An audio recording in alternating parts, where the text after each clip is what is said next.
Bueno, en ejercicio de la metodología que aplico para organizar mis monólogos semanales, sigo buscando apoyo en el libro que cito recurrentemente y que ustedes conocen. Según el asiento que consagran esas páginas, en nuestro país se publicaron entre 1951 y 1960 30 novelas. La verdad es que no puede sino sorprender esa cifra, sobre todo si tomamos en cuenta, como vimos, que en la década anterior se vio un número más reducido de relatos largos, solo 11. Y comenté en esa sesión anterior que las autoras de esos años 40 estuvieron comprometidas en muchos campos del accionar público. En efecto, ellas estuvieron al frente de organizaciones como Asociación Venezolana de Mujeres, Acción Femenina, Unión de Amas de Casa, Grupo Orión, Agrupación Cultural Femenina, Damas de la Acción Católica, Unión de Mujeres Americanas, Sociedad Bolivariana de Damas, Juventud Católica Femenina Venezolana, Ateneo de Caracas, Asociación Cultural Interamericana, Hogar Americano, Centro Venezolano Americano, Federación Venezolana de Maestros, Federación Nacional de Trabajadores, Asociación Venezolana de Periodistas, Unión Latina de Cultura, Asociación Israelita de Venezuela, Asociación Venezolana de Conciertos, Asociación Norteamericana de Venezuela, Asociación de la Juventud Venezolana, Confederación Juvenil de Venezuela. En todas esas agrupaciones destacaba el papel organizativo de ellas. Eran ellas, las mujeres, las encargadas de programar las actividades de esas asociaciones que acabo de mencionar. Por otro lado, en esa década de los 40 se acentuó el reclamo a favor del voto femenino. Por lo regular, las escritoras que pertenecían a las sociedades que hemos visto también militaban en agrupaciones políticas y sobre este particular fueron consolidando logros. En 1945 se había aprobado su voto para las elecciones municipales. Además, 12 venezolanas habían sido elegidas para integrar la Asamblea Nacional Constituyente de 1946. Finalmente, en 1947 fue su primera concurrencia a las urnas electorales para elegir al presidente, a los miembros del Congreso Nacional, de las asambleas legislativas y consejos del Distrito Federal y territorios federales. Y para sellar otros logros, en esas elecciones presidenciales de 1947, todas las planchas incluyeron nombres femeninos.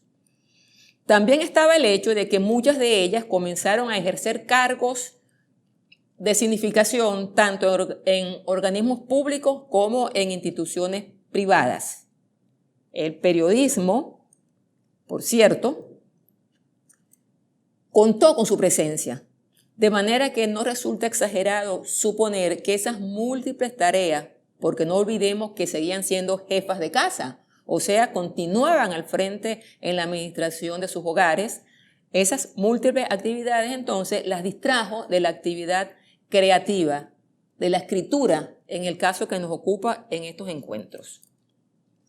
Y cabe suponer, cuando se produce el golpe de Estado de 1948, toda esa efervescencia social donde se contó con ella como protagonista, y esto es importante, comenzó a decrecer y la actividad creadora se convirtió en lo que yo llamo un refugio. Entonces, solo de esa manera puedo explicarme los 30 títulos que he mencionado anteriormente. En todo caso, no estoy en el ánimo de arribar a conclusiones maniqueas. Es un aspecto en el que deberé ahondar en tiempo futuro. Por lo que concierne a la producción estética, es fácil suponer que ahondar en esas 30 novelas escapa a mis opciones o posibilidades del día de hoy. De manera que, tal como procedí en las sesiones previas, voy a detenerme en algunas, en pocas de esas propuestas. Hasta el momento me he referido a novelas, pero es el momento de dedicar algunas líneas a un cuento. Este relato corto está recogido en un volumen de Mireya Guevara que lleva por título Pálpito. En esas páginas, que son de 1950, habitan 4 cuentos. Este grupo, o sea ustedes, discutirá en la sesión correspondiente el que se presenta bajo el enunciado, el título de Sueño. En las páginas de presentación al pequeño volumen que comento, o sea, Pálpito, dicen de la autora que estos 4 relatos servirán, y cito, para valorarla entre las más avanzadas, afortunadas cuentistas venezolanas de nuestro tiempo. Y pienso yo, modestamente, que la valoración se queda corta, porque induce a pensar que se refiere a cuentistas, mujeres. Y quiero asegurar aquí que Mireya Guevara se planta entre los mejores cuentistas de ese tiempo. O sea, no muestra superioridad entre ellas, manifiesta superioridad sobre todo entre ellos. Ya lo comprobaremos al conversar al respecto. De paso a las novelas, la cuestión que nos reúne aquí, voy a continuar con Diamela. Diamela es en realidad una novela, un texto corto. Apareció por entregas en la revista Élite el año de 1953. La circunstancia de optar por esta modalidad propia del folletín del siglo XIX y el hecho de que las acciones transcurren cuando las mujeres todavía usaban corsé llamaban la atención de esta novela que ofreció a los lectores Gloria Stork. La autora eligió como identificación literaria su nombre y el apellido de su primer esposo. En viuda y vuelta a casar, conservó el apelativo que habían consagrado por obra de su actividad literaria y periodística. Diamela es una propuesta de fácil lectura, es amena. El conflicto, porque hay un conflicto, no arrastra mayor novedad por cuanto el tema venía planteándose desde el siglo XIX y es la relación de pareja heterosexual en su doble vertiente, por amor o por conveniencia. Aquí, en este texto, se unen ambos enfoques, pues hay 2 parejas en la que una se resuelve por amor y la otra por conveniencia, cuando menos por parte de la mujer joven, quien se casa con un español muy rico que casi le triplica en edad.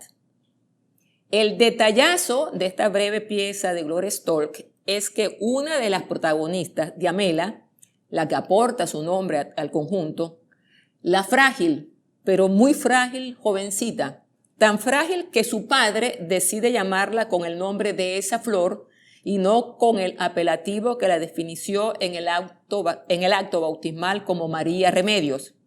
Ella es la que se convertirá en esposa interesada. Es decir, el personaje que da título al conjunto no está adornado con prendas morales como solía suceder en el pasado. Toda la insistencia de la voz narrativa para presentarla así, con el adjetivo que utilizo, frágil, y además con otros calificativos como menuda, pequeñita, blanquísima y añado, último miembro de una antigua familia de Caracas con bienes de fortuna y ahora empobrecida, esa muchacha es insoportablemente malcriada, inestable, impulsiva y también interesada, interesadísima, tanto, ya lo dije, como para casarse con un rico, viudo y enamorado español que casi le triplica en edad. Y con estos datos que preciso, se va al foso la emulación del discurso folletinesco del siglo XIX, porque esta Diamela nada tiene que ver con el estereotipo que hemos estado viendo desde el 800, la joven blanca que se casa por amor y que todavía encontramos en la Teresa de Rebeldía, por ejemplo, de Lucila Palacios. Aquí, la blanca, bella, y aristocrática protagonista es la interesada en el dinero. Y aquí la subversión es todavía mayor porque la otra pareja, la que gana las simpatías de las lectoras actuales, es la formada por Mariana, la joven huérfana que ha sido criada desde los 2 años por la madre de Diamela, quien se enamora y al final formaliza relación de pareja con Santiago Torres, el primer pretendiente de Diamela, el que no soportó las malcriadeces de la jovencita y que sí sabe valorar en esta joven recibida en esa casa por caridad y que por añadidura es bastante morena y con facciones alejadas del modelo ario, quien lo subyuga por su vitalidad de potra arisca, con su risa franca y con su espontaneidad contagiosa. Santiago es hijo de un antiguo capataz o mayordomo de Hacienda, ahora enriquecido por obra del trabajo honrado de su padre y de él. Ambos, Mariana y Santiago, representan las nuevas clases en ascenso y sobre todo la ruptura con el modelo étnico de quien muchos seguían deudores. Y no puedo dejar de resaltar en esta novela la fina ironía con la que ha sido tejido el hilo narrativo. Bien mirado, este recurso hace que la lectura de esta novela breve sea grata. Quizás alguien podría arguir que no hay aquí alguna novedad, pero les digo que el solo hecho de que el personaje que da título a la ficción no es el que resulta atractivo ni modélico, sino la oscura, en la doble acepción del color de la piel y de su origen familiar, la oscura joven que gana el amor de Santiago Torres da cuenta del tratamiento irónico que he planteado. La ruptura, el quiebre del modelo protagónico al que estábamos acostumbrados en la mayoría de las novelas que se desarrollaban en Caracas es aquí, en estas páginas, totalmente subvertido. Hay 3 novelas escritas en este lapso que abordo y son, me parece, de obligatoria mención. De Lina Jiménez, Anastasia, de 1955, de Clara Silva de Reyes, Por una mancha de rouge, de 1956, y de Mireya Guevara, la autora de los cuentos reunidos en Pálpito, y que en 1957 se presenta con una pieza fundamental que tituló El becerro de oro. Hoy comienzo con Anastasia, de Lina Jiménez, de 1955. Para agarrar el hilo, debo irme algunos años atrás con una novela que he tratado en la sesión anterior. Me refiero a Rebeldía, de Lucila Palacios. A los efectos de lo que pretendo mostrar en este momento, el capítulo 4 de Rebeldía es crucial. Es el preciso momento en el cual Teresa muestra signos de una transformación interior. Ella es consciente de esta conmoción íntima que la comienza a sacudir. En determinado momento reconoce que, y cito, sigue siendo una muchacha insulsa ante todos, aunque en mí a veces trata de despertar otra mujer. Esta se pierde en la desconfianza de sí misma. Fin de la cita. Y poco después se persuade de que debe sofocar a la otra, como la llama. Y esa otra es la parte de sí que, de dejarla aflorar, la conduciría a ser otra Carmelina, o sea, libre, decidida, responsable de su vida. Pero aquí, esta Teresa no se atreve, no rompe, y vuelve a refugiarse en el nicho de mujer casada, vejada por el marido, sin capacidad para dirigir su vida y mucho menos la de sus hijos. En suma, la mujer que Rogelio, el esposo libertino e irresponsable, le conviene tener bajo su total dominio. Pues bien, esa imagen de la otra es la que vamos a volver a encontrar en Anastasia. Pero aquí, esa otra que había visto Teresa en sí, adquiere nombre e incluso se autodenomina en la novela de Lina Jiménez con el onomástico de Carmen. Entonces, en un cuerpo, en un soma, en una misma entidad física, conviven ambas, la oprimida, la subyugada, como la Teresa de Rebeldía, y la mujer nueva, libre, autodefinida, racional, que se acoge aquí bajo el nombre de Anastasia. En fecha reciente, la colega Mariana Libertad Suárez ha publicado en Monte Ávila Editores Latinoamericana un estudio sobre esta novela. En ese estudio, ella privilegia la recurrencia a la memoria y a la contramemoria en esta propuesta estética de Lina Jiménez. Por mi parte, no voy a comentar este estudio porque me desviaría de mi propósito del día de hoy. Sin embargo, sí voy a detenerme a exponer 3 posiciones que se manejaron en las publicaciones periódicas del momento sobre estas páginas. Voy a comenzar por apuntar que Anastasia fue enviada al concurso Arístides Rojas de 1955. Era la primera novela de la autora. Fue ese el año en el que ganó Casas Muertas de Miguel Otero Silva. De tal manera, la propuesta de Lina Jiménez no obtuvo el máximo reconocimiento, pero sí logró mención honorífica.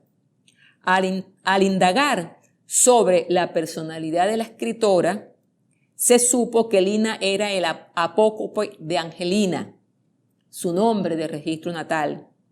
Había nacido en Valencia y estaba casada con un hombre de negocios.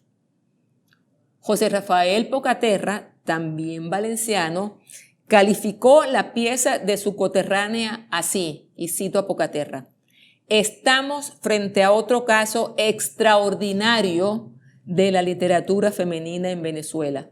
Fin de la cita de Pocaterra. Por otro lado, estuvo la opinión de Arturo Uslar Pietri. De esa valoración quiero traer a colación estas líneas sobre el personaje identificado con el nombre de Anastasia y cito a Uslar Pietri. Las turbias contradicciones de la vida y de la razón en un espíritu de mujer le han dictado aquella larga lucha trágica de una personalidad desdoblada en 2 cabezas enemigas. Fin de la cita. Y no puede estar más atinado el novelista y crítico literario que termino de citar. Es así. En un mismo cuerpo conviven 2 personalidades, 2 cabezas que se enfrentan, que son enemigas. Sin embargo, no todos fueron elogios. Señalo lo anterior porque en el número 115 de la Revista Nacional de Cultura, la que corresponde a marzo-abril de 1956, hay una reseña del para entonces joven profesor universitario Rafael Di Prisco. Ahí en esa reseña no hay concesiones. Decía el despiadado lector que, y cito a Rafael Di Prisco, la novela que narra recuerdos personales, falsos o verdaderos, y que en sus páginas se atiene únicamente al relato de sucesos relacionados solo con la vida íntima del personaje y no los presenta como productos del medio o de ese cosmopolitismo que vive Venezuela, está en trance de desaparecer, ya que toda obra ha de estar en estrecha relación con el mundo que la produce. Fin de la cita. Y en esta apreciación incluye a Anastasia. Admite que el libro es fácil de leer y al resumir el argumento dice que es la vida de Anastasia después de haber envenenado a Cándida, la amiga de su infancia.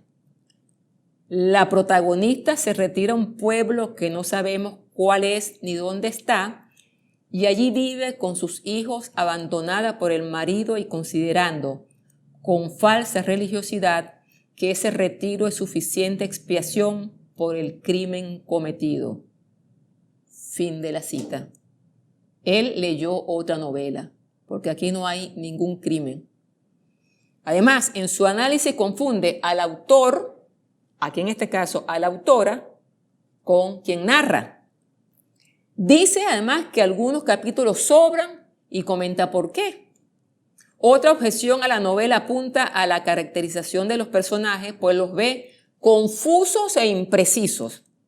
Y no contento con las objeciones que suma, añade, cito, Cándida y Anastasia, personajes centrales, son imprecisos a pesar de su antagonismo. Fin de la cita. E insisto, no entendió la propuesta, no entendió la novela. Por eso no llega a advertir que precisamente ahí está uno de los méritos de esta pieza, la imprecisión y el antagonismo de esta Anastasia desdoblada en Cándida o viceversa, la Cándida que se desdobla en Anastasia.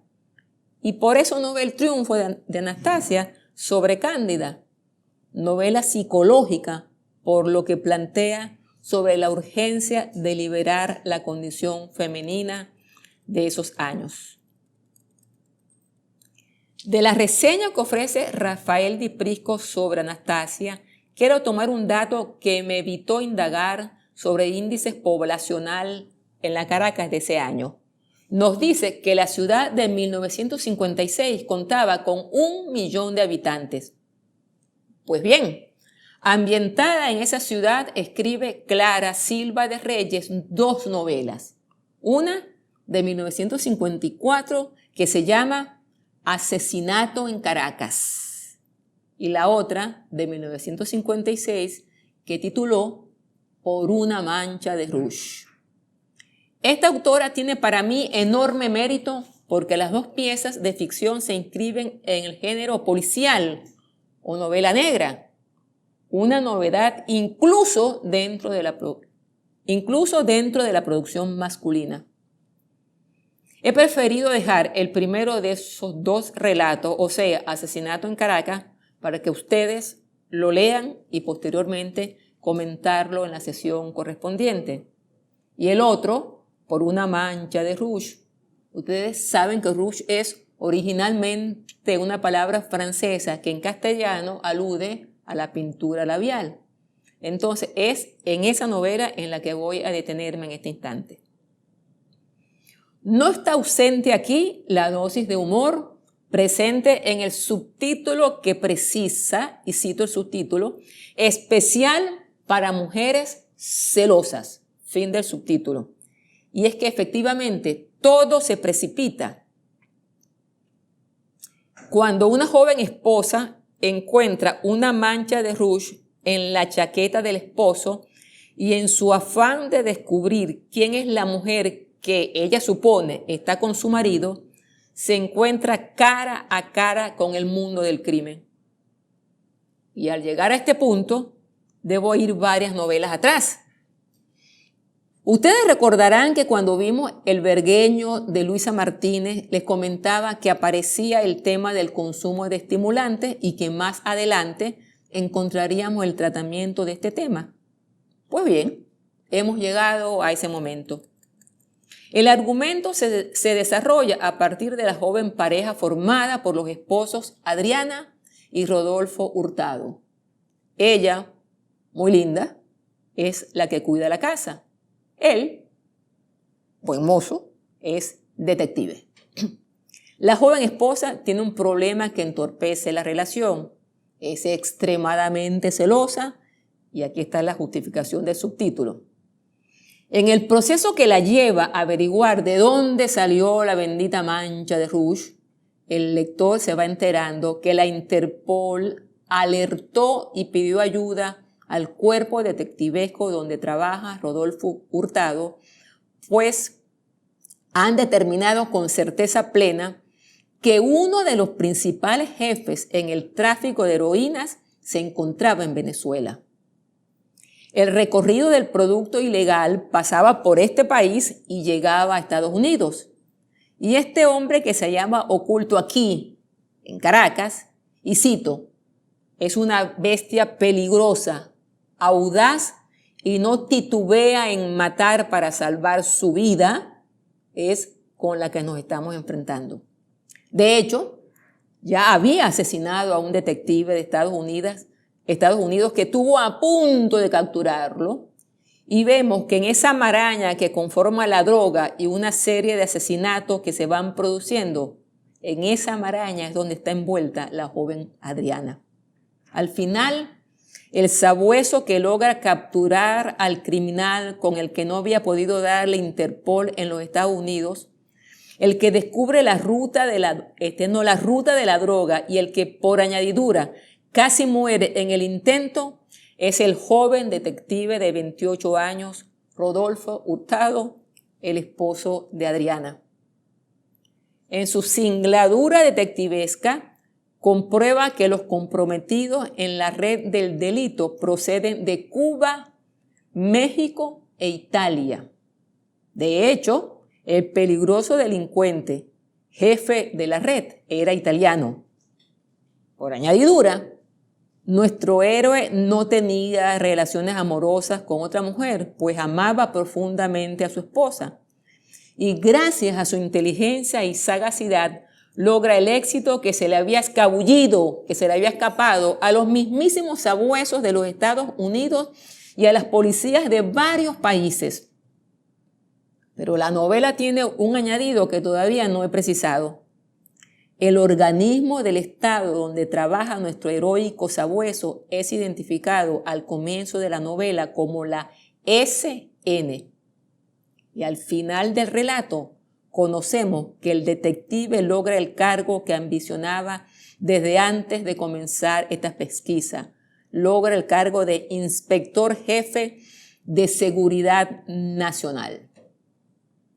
Y no sé cómo recibirían ese nombramiento los lectores de la novela de 1956, pero para esta lectora que les habla en 2024, ese nombramiento que recibe nuestro diligente funcionario lo trasciende, pues hace mucho más.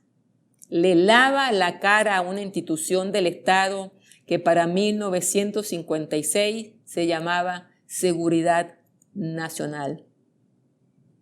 Toda vez que he llegado a este flamígero punto, paso a otra novela, pues el detective, insisto, le lavó la cara a la Seguridad Nacional. La otra novela es de Mireya Guevara, la autora de los cuentos que están reunidos en Pálpito. Esta novela es de 1957 y lleva por título El becerro de oro. Si ustedes exploran en información digital, encontrarán un texto del profesor Isidoro Requena del Instituto de Investigaciones Literarias y Lingüísticas de la ULA en el núcleo de Trujillo, donde hay un análisis. Ese análisis caracteriza estas páginas como, cito, novela totalizadora, y coincido con él.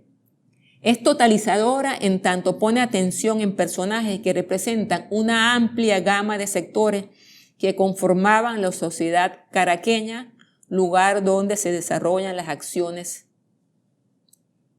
El título, tomado del pasaje bíblico que habla de este becerro, falso ídolo con el que sus adoradores pretenden sustituir a Dios, es una sentencia de utilidad con la que se enjuicia la sociedad venezolana. De hecho, uno de los personajes principales, Juan Manuel Álvarez, carga de sentido este enunciado titular cuando bosqueja el perfil de la sociedad venezolana en los tiempos propios de la acción narrativa y cito el juicio. Las características de la población acá en Venezuela y en Caracas son mezquindad, inconsciencia, deseos de deslumbrar con falsa gloria, anhelo de enriquecerse en el menos tiempo con el menor esfuerzo posible, dinero, dinero, la horrible danza en torno al gran becerro, fin de la cita. Y esos personajes, tras la búsqueda desenfrenada de bienes materiales, en todos los sectores sociales, en una sociedad que experimenta cambios abruptos en sus costumbres, en una capital que se moderniza, puede ser representada porque la vida de todos los personajes se entrecruzan se entretejen. Entonces, el lector está en las casas adineradas y conoce esa intimidad hogareña y a su vez la intimidad de los criados de esas casas y también de los amigos con menos bienes de fortuna que son aceptados porque representan el medio artístico de la ciudad. Aquí no aparece el mundo de las drogas, pero sí está presente la paternidad irresponsable en todos los sectores sociales, la violencia ejercida sobre la mujer en todos los sectores sociales, el suicidio en todos los sectores sociales y el homicidio como consecuencia de relaciones de pareja viciadas, insostenibles y, como en otras novelas del momento, la inmigración que aquí no tiene el signo negativo que apreciamos en Una mancha de rouge, en donde el italiano, el mexicano y la cubana están en las drogas, sino que aquí estos inmigrantes están vistos con una valoración positiva. Y sería injusta yo si no apuntara que también están los personajes con los que nos podemos identificar. En primer lugar, cuento a los que emblematizan el mundo de la estética, de las artes, en las figuras del prestigiado pintor Juan Manuel Álvarez y su pareja, la pianista Beatriz Dorletti.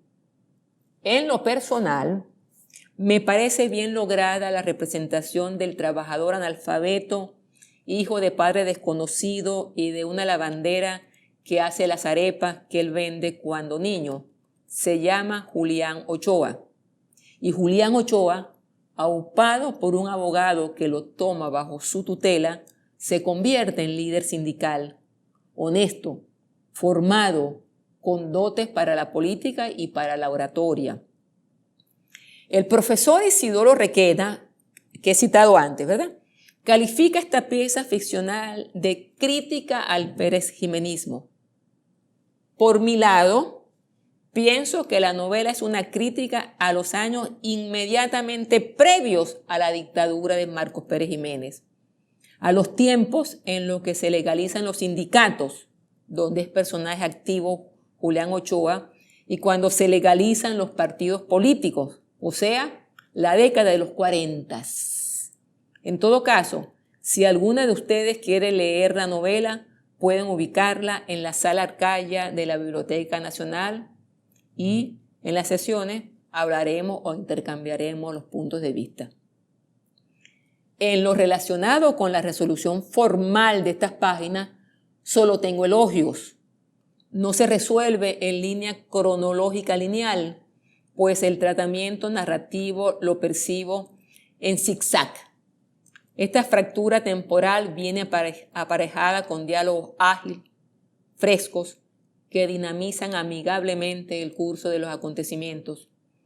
Como son ágiles y más dinámicos incluso, el intercambio de opiniones, las pláticas en 3 palabras y una mujer de Lucila Palacios, de 1944 y reeditada en 1954, con absoluta justicia. Me gustaría comentarles otras novelas que me parecen imprescindibles, pero agoté el tiempo. Hasta la próxima semana y gracias por estar allí.